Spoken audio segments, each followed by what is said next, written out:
thank you everyone for coming out.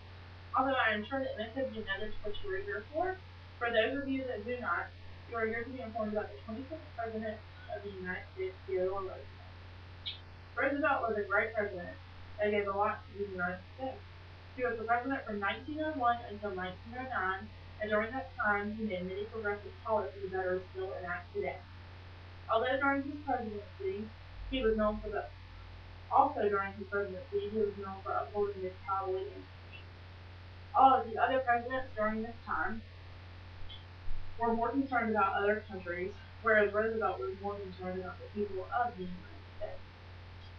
The other presidents were still trying to help the Allied powers and build relationships with other countries so that in a time for need or war, they would have allied partners that would help fight the wars with them. Roosevelt also found this important, but he also found that the people of the United States were more important because this was when the United States had just begun to move out west, and these people needed more help with food and how they were going to establish their means of living out in the west. The cowboy image, which is what Roosevelt was known for, was when he came up with the idea that they would ship cattle out west, and how he would do this where the cowboys would be on horses and then they would guide the cattle out west so that people in the west would have something to eat, and therefore they could establish that part of the United States. During his presidency, Theodore was married to Alice Lee until 1884, until she died, and then he was remarried to Edith Crowe, and they had 5 children, he had 5 children between both of them. Roosevelt also helped out union workers. At this time in history, there were unions, but they were not strong enough to protect their employees. When the United Mine Workers went on strike in 1902, Roosevelt managed to get them higher wages for fewer hours because he thought that if they would continue to work so much, that they would begin to die.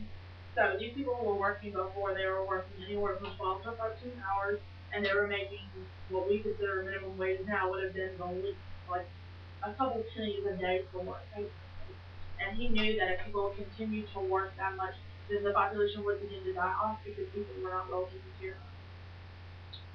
He was also the first president to be seen riding in an automobile in public. Automobiles did not become very popular to the actual general population until the late 1920s.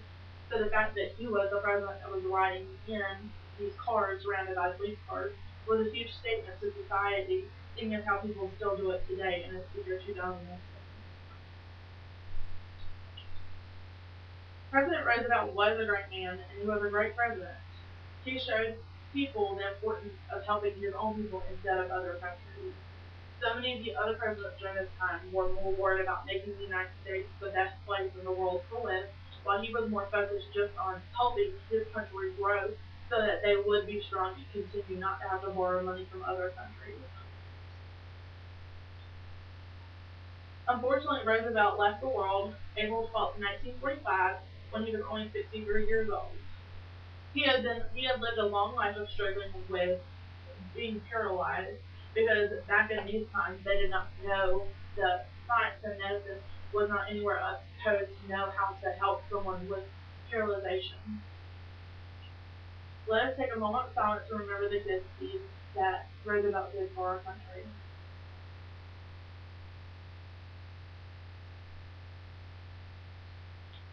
I think that the most important thing that everyone should take from this speech today is that Theodore Roosevelt was a hardworking man, and that has tried to do his best to make the United States a better place for people back then to live in, and place for us now to live in.